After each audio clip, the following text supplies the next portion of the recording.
Cinema has long been obsessed with the concept of temporal manipulation, serving as a vessel for humanity's collective desire to correct past mistakes or revisit lost loved ones. However, amidst the dense forest of complex sci-fi paradoxes and grim dystopian futures, Shawn Levy's 2022 film The Atom Project emerges not as a puzzle to be solved, but as a warm embrace to be felt. It operates less like a physics lecture and more like a therapy session conducted at the speed of light. At its core, this film is a vibrant, nostalgic, and emotionally resonant exploration of grief, the fallacy of hindsight, and the enduring bond between parents and children, all wrapped in the glossy packaging of a high-octane blockbuster. To understand the narrative machinery of The Atom Project, one must first appreciate the archetype of its protagonist. We are introduced to Adam Reed, a character bifurcated by time. In 2022, he is a 12-year-old boy, played with startling wit and vulnerability by Walker Scobell. This version of Adam is small, asthmatic, and possesses a mouth that writes checks his body cannot cash. He uses sarcasm as a shield to deflect the crushing weight of his father's sudden death and his mother's subsequent attempts to move forward. He is a wounded animal lashing out, particularly at his mother, Ellie, portrayed by Jennifer Garner with a heartbreaking mixture of patience and exhaustion. The dynamic established in these early scenes is crucial. It grounds the fantastical elements that follow in a recognizable, painful reality. We see a broken home not shattered by malice, but by the vacuum left by a lost patriarch. Into this domestic turbulence crashes, quite literally, the Adam of 2050.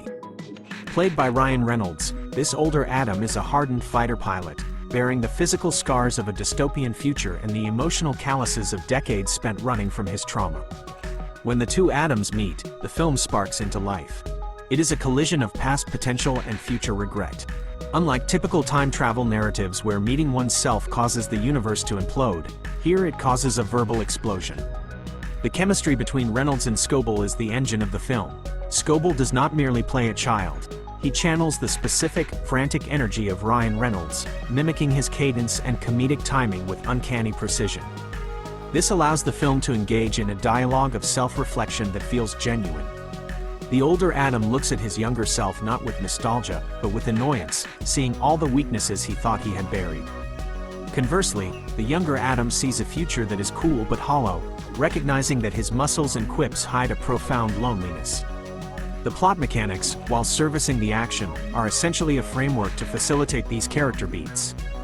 Big Adam has stolen a time jet to travel back to 2018 to save his wife, Laura, but accidentally crash lands in 2022. The lore involves a future controlled by Maya Sorian, a villainous corporate tycoon played by Catherine Keener, who has monopolized time travel to reshape the world in her image. The visual language of the future technology is sleek and distinct, utilizing maglev technology where ships and weapons pulse with magnetic energy. The action sequences are choreographed with a distinct rhythm, favoring clarity and impact over chaotic cutting, particularly in the forest battle where the two Adams and Laura fight off Sorian's armored goons. Saldaña's presence, though limited in screen time, provides the necessary emotional anchor for Big Adam. She represents the life he chose, the love he found, and the reason he is willing to break the fundamental laws of physics. Her exhortation for him to stop trying to be a hero and instead fix the root of his pain, his relationship with his mother and his unresolved grief over his father, pivots the movie from a rescue mission to a healing journey. The narrative reaches its emotional zenith when the two Adams travel further back to 2018 to prevent time travel from ever being invented. Here, they encounter the architect of it all, their father, Lewis Reed, played by Mark Ruffalo. This act of the film transforms the story into a Spielbergian family drama. Lewis is not the mythic figure young Adam remembers, nor the negligent workaholic old Adam resents. He is simply a man, brilliant, distracted, but deeply loving. The interaction between the three men is a masterclass in screenwriting economy.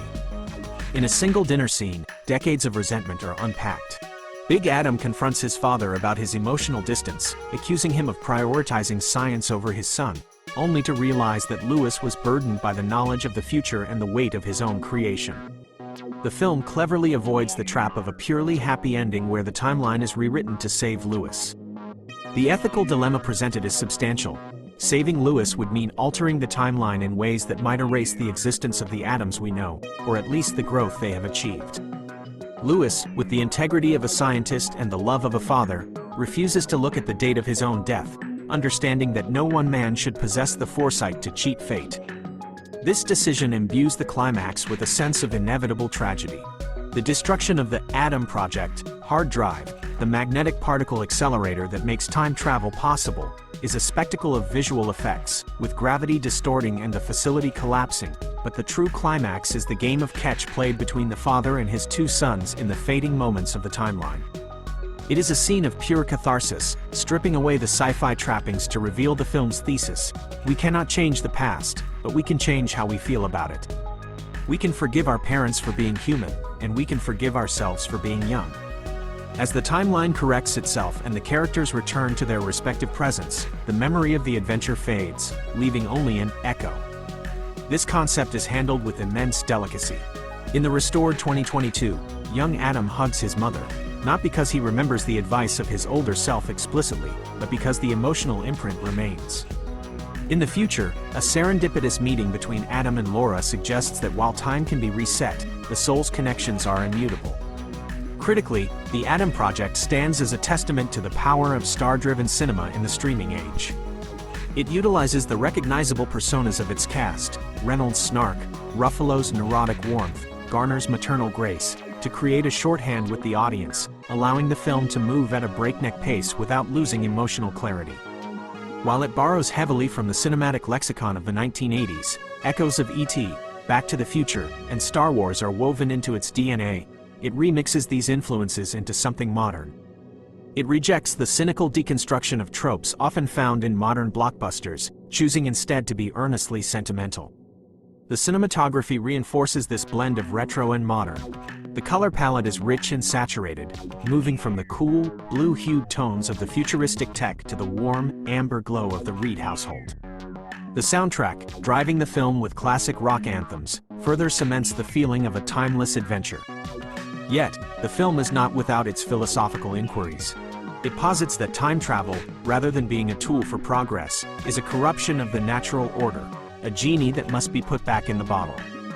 The villain, Saurian, represents the ultimate narcissism of trying to control the narrative of history, whereas the heroes represent acceptance. In conclusion, The Adam Project is a film that transcends its genre constraints. It uses the vehicle of time travel to explore the distance between who we were, who we are, and who we want to be. It suggests that the most heroic act one can perform is not saving the world, but making peace with one's own history. It is a story about closing the loop, not of time, but of love.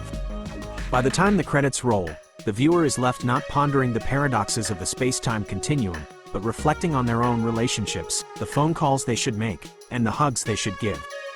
It is a rare piece of pop entertainment that manages to be both a thrilling ride and a comforting embrace, reminding us that while we may never invent time travel, we all possess the power to reconcile with our past.